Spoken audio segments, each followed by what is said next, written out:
Hello दोस्तों, हम फिर आ गए थे कहानी माय बिलियनर हस्बैंड, जिसको लिखा है इट्स मी जिने और उसका ग्रेड भी इन्हीं को जाता है। सो दोस्तों, हमारी इस कहानी के पूरे पूरे एपिसोड नंबर आपके 315 हो चुके हैं। हम देखते हैं अंदर की कहानी में क्या होता है। शुरू करते हैं एपिसोड नंबर 316 और देखते हैं कहानी में क्या होता है। सभी तैयार होकर अपने अपने रूम से बाहर आते हैं और एक साथ घर के लिए निकल जाते हैं। अभी और पीयू दोनों ही बड़े अजीब तरीके से सोए हुए थे। बाहर से आती हल्की हल्की धूप से पीयू की नींद खुल जाती है। जब वो अबीर को अपने ऊपर सोया देखती है तो उसे खुद दूर से धकेल देती है। सांड की औलाद उठ। पीयू को धक्का देने पे अभी भी जाता है। तभी पीयू को रियलाइज होता है कि उसने इस समय कुछ नहीं पहना हुआ है। वो हिम्मत करके अबीर को लात मारती है, जिससे अबीर नीचे गिर जाता है। पीयू साइड देखते हुए खुद को ब्लैंकेट में छिपा लेती है। वहीं अबीर, जो पीयू को धक्का मारने के लिए जो सीधा आधी नींद में था, वो आंख मसल रहा था। तभी पीयू उसे लात मार के नीचे गिरा देती है। नीचे गिरने से वो पूरी तरह से जाग जाता है। उसे भी अपनी हालत पर एहसास होता है। वह जल्दी से अपनी नज़र इधर उधर घुमाते हुए अपने कपड़े ढूंढता है। उसे अपने आसपास पेंट दिखता है, जल्दी से पहन लेता है। अभी पीयू को वहीं खड़ा होकर बोलता है, पहले तुम्हें फ्रेश हो जाओ, मैं दूसरे रूम में जा रहा हूँ अपने कपड़े लेकर। ये बोल अभी को पीयू को देखता है, जो सिर से लेकर पैर तक ब्लैंकेट में छुपी हुई हाथ से हिला रही थी। अभी के आने के बाद पीयू अपनी मुंडी ब्लैंकेट से बाहर निकालती है और अश्योर करती है कि अभी तो नहीं है ना यहाँ पे। वो ब्लैंकेट से उड़े हुए वॉशरूम चली जाती है। लगभग 10 मिनट बाद पीयू नीचे लिविंग हॉल में आती है। अभी ने पहले ही गार्ड को कहकर मेड्स को खाना खाना बनाने के लिए बुला दिया था। पीयू ने एक फुल स्लीव टॉप के साथ एक जीन्स पहनी हुई थी। पीयू अभी दोनों में से कोई भी एक दूसरे को देखने से बच रहे थे। तभी वहाँ पे सभी की एंट्री होती है। मेहित दादी का हाथ छोड़कर जल्दी से अंदर अपनी मासी मसी करता भागता हुआ आ रहा था। मेहित को देख के पीयू कल रात को भूल जाती है और फिर से अपनी बच्ची वाली मूड में वापस आती है। दादी अबीर और पीयू को दोनों की ओर देख के अंदाजा लगा रही थी कल रात इन दोनों के बीच कुछ हुआ या नहीं। मीरा अमितेश घूरते हुए शिवम के साथ अबीर के पास बैठ जाती है। दरअसल अमितेश ने मीरा के ऊपर फिर से बुरी तरह धक्का दे दिया था, जिसकी वजह से मीरा अब तक अमितेश से गुस्सा थी। अमितेश अपने रूम में जाके अपने ऑफिस का कुछ सामान लेकर नीचे आता है और कहता है, दादी मैं ऑफिस जा रहा हूँ। ये बोल वो अमर को किस कहता है। उसके हम धीरे से कुछ कहता है और फिर किस कर लेता है। दादी आज नाश्ता तो कर ले, ऐसे खाली पेट जाना अच्छा नहीं होता। अमितेश, दादी आप मेरे लिए परेशान मत होइए, अभी तो आप अपना अपना खाना रखिए, ख्याल रखिए। कल बहुत बर्फी और मिठाई खाई थी आपने छुप छुप कर। ये बोल अमितेश वहाँ से जाता है। उसके साथ जैन और नील भी चले जाते हैं। अमितेश, जैन और अमन से अपने से हमेशा एक एक को घर पे ही सिक्योरिटी के लिए यहीं छोड़ देता था। पीयू दादी को अपनी आंखें छोटी करके घूरती है। दादी कल आपने मीठा खाया, वेरी बैड, आपको मना किया था ना। पीयू की बात पूरी होने से पहले मिहिर पीयू से बोलता है, पल पल मासी, ये तो मेरी पॉकेट से भी स्वीट खा रही थी। ये देखो। मिहिर अपने पॉकेट से काजू कतली निकाल के पीयू को दिखाता है। दादी अपने मन में, नालायक, अपने बाप पे गया, एक को शांति नहीं पड़ी, मुझे फंसा कर जो अब तू भी लग गया। अबीर और पीयू दोनों ही दादी को घूर रहे थे। दादी एक मुजरिम की तरह से झुकाए बैठी थी। थोड़ी देर में महक एक कप में कुछ लेकर आती हैं और दादी को देती हैं, ये लीजिए दादी। दादी महक को कड़ी नजर देखती हैं। तभी पीयू बोलती है, दादी महक को घूरने से कुछ नहीं होने वाला, चलिए पिए। दादी बच्चों की तरह मुंह बनाती है और मना करते हुए कहती हैं, पीयू मेरा बच्चा सुनना, ये बहुत कड़वा है, मैं ना इसे बाद में। पीयू दादी को बीच में टोकते हुए कहती है, नो, कोई मक्खनबाजी नहीं, ये करेले का जूस आपको पीना पड़ेगा, वो भी अभी के अभी, चलिए पीजिए। दादी का तरह तरह का मुंह बनाते हुए जूस पी लेती हैं। वो कड़वा सा मुंह बनाती हैं। पीयू दादी के पास आके अपने बाहें फैला के उनके गले में हाथ डालते हुए कहती हैं, दादी आपको पता है ना आपको शुगर है, तो क्यों खाती हो। दादी पीयू को खुद से दूर करती है और नाराज़ होकर बोलती हैं, जा तुझे मुझसे कोई बात नहीं करनी, इस घर में बुढ़िया कोई नहीं है, सब अपने अपने स्वार्थ के हैं। सबको दादी के बचपने से हंसी आ रही थी। तभी अमन दादी के दूसरी साइड आके बैठ जाता है और इधर उधर गर्दन घुमा के देखता है। दादी जब उसे कुछ ढूंढते दिखती हैं तो पूछ लेती हैं, अब तू क्या ढूंढ रहा है अमन। अरे दादी, अभी तो आपने कहा ना इस बुढ़िया कोई नहीं है, मैं उस बुढ़िया को ढूंढ रहा हूँ, यहाँ पर तो कोई बुढ़िया ही नहीं है।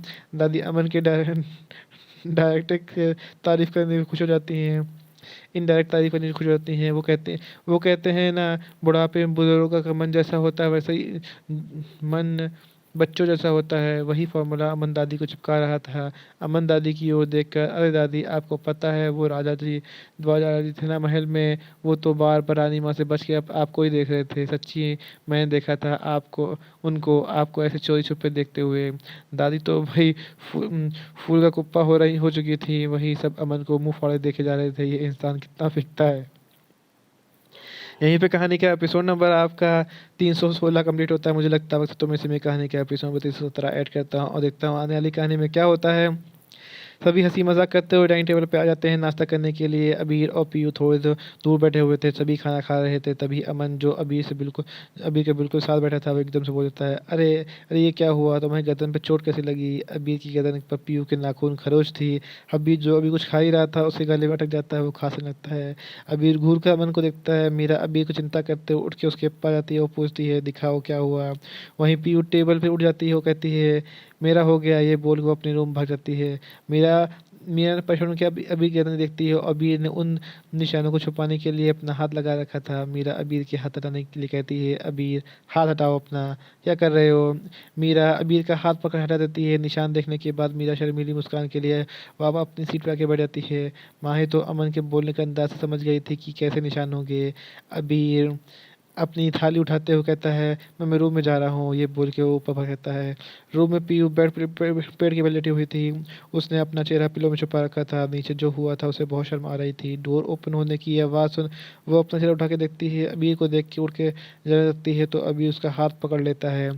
चुलबुली पीयू आज बिल्कुल अलग ही बिहेव कर रही थी। पीयू अबीर से अपना हाथ छुड़ाने के लिए कोशिश करती है। अबीर पीछे से ही पीयू को अपनी बाहों में भर लेता है, अपना चेहरा उसकी गर्दन में छुपा लेता है।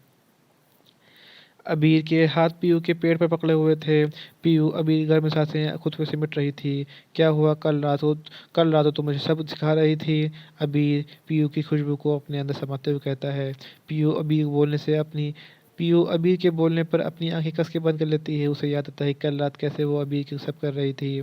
अबीर जानबूझ के अपने होठों को उसी गर्दन फिरा रहा था। पीयू अपने कंधे हिलाते हुए थोड़ा बैठ जाती है और जैसे अबीर से बचना चाहती हो। अबीर आज पीयू को परेशान करने के मूड में था। जो टॉपिक कल रात अधूरा रह गया था, क्यों ना आज उसे पूरा किया जाए। पीयू अबीर से बचने की तरकीब लगा रही थी, तभी उसे माही की याद आती है। अगर तुम छुई मुई टाइप शर्माती रहोगी तो अभी तुम्हें और ज़्यादा परेशान करेगा। इसलिए वो तुम्हें नहीं, तुम मुझसे छोड़ छेड़ो। ये याद आते ही पीयू के होठों पे एक डेविल स्माइल आती है। वो अबीर को देख नहीं पाता। पीयू पलटकर अबीर के सामने आ जाती है। वह अपने हाथों से अबीर की सीने हिलाते हुए कहती है, हम यू आर राइट, जो कल रह गया था वो आज पूरा करें माय डियर हब्बी। पीयू बड़े ही सिलेक्टिव अंदाज में अबीर को बोलती है। अबीर पीयू की अचानक से हुए परिवर्तन से शॉक्ड हो जाता है। मीरा नाश्ता करने के बाद दादी को बोलती है, दादी मैं ऑफिस जा रही हूँ ब्रेकफास्ट लेकर। अमन मीरा को अपने साथ आरोही या माही से में से एक को जाने को कहता है। मीरा माही के साथ अमितेश की कंपनी में रहती है। अमितेश आज पूरी तरह से काम में डूबा हुआ था। अमितेश की कंपनी में सभी मीरा को पहचानते थे कि ये उनकी लेडी बॉस है, इसलिए मीरा कोई भी अंदर जाने से मना नहीं रोकता नहीं। मीरा माही के साथ टॉप फ्लोर पर जहाँ पे अमितेश केबिन था वहाँ पर जाती है। मीरा चलते हुए माही से बोलती है, मैंने नील को फ़ोन कर दिया था, वो आपको जैन के पास ले जाएगा, आप उनके पास चली जाना, मैं शाम को अमित के साथ आ जाऊँगी।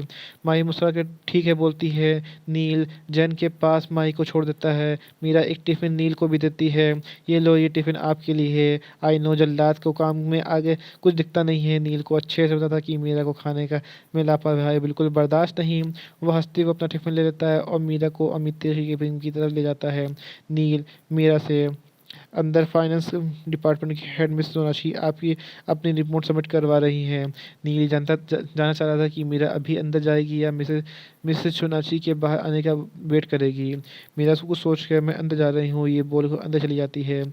मिस सोनाक्षी किसी के अंदर आने पे झट से सही उनसे खड़ी होती हैं, लेकिन उसकी ये चालाकी मीरा कोई शार्प आई से नहीं बच पाती।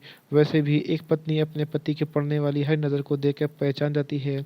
मीरा एक नज़र मिस सोनाक्षी के ऊपर पूरे नीचे देखती हैं। उसे डीप नेक का टॉप पहना हुआ था और और स्कर्ट भी काफ़ी छोटा पहना हुआ था उसने, अपना लुक एकदम सेक्सी बनाया हुआ था। अमितेश डोर ओपन कर देख अपनी नज़रें ऊपर करता है और तो मीरा के देख खुश खुश हो जाता है। वही मिस सोनाक्षी फ़ौरन से अपनी अपनी स्टडी कंप्लीट करके हॉल में आ गई थी। वो नहीं जानती थी कि मीरा यानी उसकी सामने एक और खड़ी औरत कौन है। वो अमितेश के सामने अपना इम्प्रेस अच्छा बनाने के लिए चक्कर में मीरा के पूरे एटीट्यूड पूछती है, हे यू मिस बहन जी, who are you, don't you have manners. किसी के केबिन में एंटर करने से पहले नॉक किया जाता है। अमित चेहरा मिस सोनाक्षी की को मीरा से इतनी बदतमीजी से बात करते डाक हो जाता है। वह कुछ कहने जा रहा था, तभी मीरा उसे आंखों में मना कर देती है। मिस सोनाक्षी मीरा के ऊपर से नीचे तक करती है। जब वो इंश्योर रहती है कि कोई आम औरत है तो वो एप्टीट्यूड में बोलती है, मैं बहुत अच्छे से जानती हूँ तुम जैसे लड़कियों को कोई अमीर हैंडसम लड़का दिखा नहीं आ जाती हैं लाड टपकाने, यू ब्लडी बी। चटाक चटाक चटाक चटाक 4-5 बार लगातार अमितेश की केबिन गूंज उठता है। मीरा आगे बढ़ के मिस सोनाक्षी के सुंदर मेकअप से ढके चेहरे को अपनी उंगली छाप देती है। वो सोनाक्षी के हाथ पकड़ के उसे अमितेश से दूर करती है और खुद अमितेश की गोद में बैठ जाती है। मीरा को अमितेश की गोद में बैठा देख मिस सोनाक्षी खुद खुश हो जाती हैं। अब ये लड़की तो गई, शायद इसे पता नहीं सर को किसी लड़की का टच पसंद नहीं। मिस सोनाक्षी खुशी खुशी अमितेश के रिएक्शन के वेट कर रही थी। यहीं पे कहानी का एपिसोड नंबर आपका 317 कंप्लीट होता है। सो दोस्तों मुझे लगता है वक्त तो मैं इसी में कहानी का एपिसोड नंबर 318 ऐड करता हूँ, देखता हूँ कहानी में क्या होता है। मीरा को अमितेश गोद में बैठे थे कि मिस सोनाक्षी खुश हो जाती हैं। अब ये लड़की गई, शायद इसे नहीं पता कि सर को किसी लड़की का टच पसंद नहीं। मिस सोनाक्षी खुशी खुशी अमितेश के रिएक्शन का वेट कर रही थी। मीरा सोनाक्षी कैसे देखते समझ जाती है कि वो क्या सोच रही है। मीरा एक मजाक बनाने वाले लुक में पास करते हुए सोनाक्षी को देखती है। अमितेश आराम से मीरा के ऊपर कमर पे अपने हाथ लपेटे बैठा हुआ था। मीरा अमितेश की नेक टाई से पकड़ के अपनी ओर खींचती है और अपने होठ अमितेश के होठ पर रख देती है।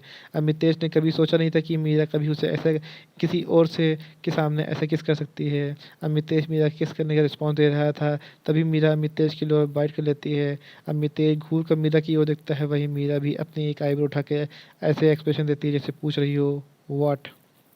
सोनाक्षी मीरा को अमितेश को किस करने से अंदर तक जल भुन जाती है। वह उन दोनों के पास आके मीरा का हाथ पकड़ उसके एक झटके से अमितेश की लैब से उठा देती है। मीरा सोनाक्षी के द्वारा खींचे जाने से खुद को लूज छोड़ देती है। वो एकदम से पूरी लगा ताकत लगा के सोनाक्षी को ही खींच के फर्श पर गिरा देती है। सोनाक्षी एकदम फिल्मी स्टाइल में नीचे गिरी हुई थी। मीरा अपनी अपनी कैट वॉक करते हुए उसके पास आती है। सोनाक्षी मीरा के पैरों की ओर देखती ऊपर देखती है। मीरा सोनाक्षी के पास नीचे बैठ जाती है और उसके बालों को पीछे करते हुए बड़ी मासूमियत से पूछती है, क्या मैं सच में आपके बॉस को सेड्यूस करने की यहाँ आई हूँ। सोनाक्षी अपने चेहरे पर मीरा के लिए घृणा लिए जवाब देती है। ये देख मीरा जोर से झाँका लगा के हंस पड़ती है। मीरा की हंसी को से सोनाक्षी का रोंग रोंग काँप रहा था। वह बाहर से भले ही शो ना कर रही हो, अंदर से बुरी तरह से डरी हुई थी। यू नो व्हाट, आज तो तुम अपनी इस प्यारी सी जॉब पर हाथ धोए बैठोगी। मीरा के आसपास का टेम्परेचर काफ़ी हद तक लो हो गया था। मीरा मिस सोनाक्षी की गालों को अपने हाथों से भींचते हुए कहती है, चलो देखती हूँ तुम्हें who I am. Meera Mitesh के पास जाती है, उसके गाल पे एक बेबी किस करती है। I am his wife, do I need to seduce my husband. Meera ने आज अमितेश की दी हुई पे पैरेंट ग्रीन कलर की साड़ी पहनी हुई थी। मीरा अमितेश की टेबल पे हाथ रख के इस तरह खड़ी थी कि अमितेश को उसकी पतली कमर साफ दिख रही थी। अमितेश का पूरा ध्यान मीरा की कमर पे बने तिल पे था जो उसे अपनी ओर अट्रैक्ट कर रहा था। हस्बैंड सुन तो मिस सोनाक्षी के चेहरे का रंग उड़ गया था। उसके कहने के बार बार I am his wife, do I need to seduce my husband, यही गूंज रहा था। वो फर्श पे ठगी सी बैठी हुई थी जैसे उसको सब कुछ लूट गया हो। मीरा सोनाक्षी के पास उसके पूरे बालों को पकड़ के ऊपर करती है। सोनाक्षी को अब मीरा से काफ़ी ज़्यादा डर लग रहा था। लगना भी चाहिए था, अब जाके उसे अपनी गलती का एहसास हुआ था। वो माफ़ी मांगने की कोशिश करती, तभी मीरा सोनाक्षी को राइट हैंड को हथेली पकड़ के उसको चारों उंगलियों को एक झटके से तोड़ देती, जिससे मिस सोनाक्षी की दर्दनाक चीख निकल जाती। फिर मीरा सोनाक्षी से दूसरे हाथ की उंगली को भी यही सेम हल करती। ये मुझे मेरी गाली देने के लिए। आइंदा कभी भी अपनी औकात मत भूलना और हाँ, मुझसे और मेरी सभी चीज़ों के आस-पास भी मत भटकना, वरना जो तुम्हारी ये बदसूरत चेहरा ना, उस पर कारीगरी करने में मुझे बिल्कुल भी टाइम नहीं लगेगा, समझी? मेरा एक बार फिर से सोनाक्षी को साइड करती है और मितेश के पास पड़े सैनिटाइज़र से अपने हाथ साफ करती है, जैसे उसने कोई गंदी चीज़ को टच कर लिया हो। ये देख के डर से भड़कती हुई सोनाक्षी का चेहरा बिगड़ जाता है। अब मितेश जल्दी से बेल रिंग करता है। उधर पीयू अबीर के गले लगाते हुए अपने होठ को उसकी गालों में चला रहा था और साथ ही साथ एक हाथ उसके बटन बटन खोल रहे थे। अबीर को समझ नहीं आ रहा था कि ये अचानक पीयू को क्या हो गया। पीयू अबीर को हरकतों को दे रुका रुका हुआ देख पीयू अबीर की हरकतों को रुका देख खुश हो जाती है। वह अबीर के सामने आकर अपने एक हाथ उसके फेस पे फेरने लगती है और दूसरा हाथ उसके नेक पे। अबीर पीयू की इस हरकत पे बहक रहा था। वो पीयू को कमर पकड़ के अपने अंदर सटा लेता है। Wifey but what are you doing? Piyu ने वैसे वैसे ही बहुत ही अबीर से को बिना शर्ट के देखा था और अब न जाने क्यों उसके गालों पे हया की लाली उभर आई थी। पीयू अबीर को कोई जवाब न देकर उसकी चेस्ट पे बाइट कर लेती है। पीयू के काटने से अबीर की आह बढ़ती हुई पीयू को देखता है। वह उसे पकड़ते हुए बेड पे फुस कर देता है। पीयू अबीर दोनों एक दूसरे की मदहोशी आंखों में देख रहे थे। अबीर पीयू के होठों पे एक उंगली चलाते हुए पूछता है, लेट्स डू वन अगेन। वो समझ जाती है कि अबीर किसके लिए बोल रहा है, मतलब वो समझते ही शर्मा के अपनी नज़रें अबीर से फेर लेती है। अबीर पीयू के फोरहेड पे किस करता है और फिर उसकी दोनों आंखों पर किस करने के बाद वो पीयू को देखता है। पीयू ने आंखें कस के आंखें बंद की हुई थी। उसे गुलाबी पंखुड़ी जैसे होठ काँप रहे थे। अबीर आगे बढ़ के शांत कर देता है। दोनों एक दूसरे को किस करने में व्यस्त थे तभी तो डोर नॉक होता है। दो बार तो अबीर इग्नोर करता है, लेकिन बार बार डोर होने की वजह से डिस्बैलेंस हो जाता है, इसलिए अबीर खींचते हुए पीयू से दूर होकर गेट खोलने लगता है। और यहीं पे कहानी का एपिसोड नंबर आपका दो 318 कंप्लीट होता है। सो दोस्तों, आपको अपने 318 कैसा लगा हमें कमेंट करके ज़रूर बताइए। कहानी कोई ऐसा अंश ऐसा भाग जो आपको समझ में ना आया हो, आपको और पता लगा हो, तो भी हमें कमेंट करके ज़रूर बताइए। कहानी अच्छी लगी तो उसको लाइक कीजिएगा, शेयर कीजिएगा, चैनल को सब्सक्राइब कर लीजिएगा ताकि आपको हमारे आने वाली अगली वीडियो अब तक आसानी से पहुँच सके।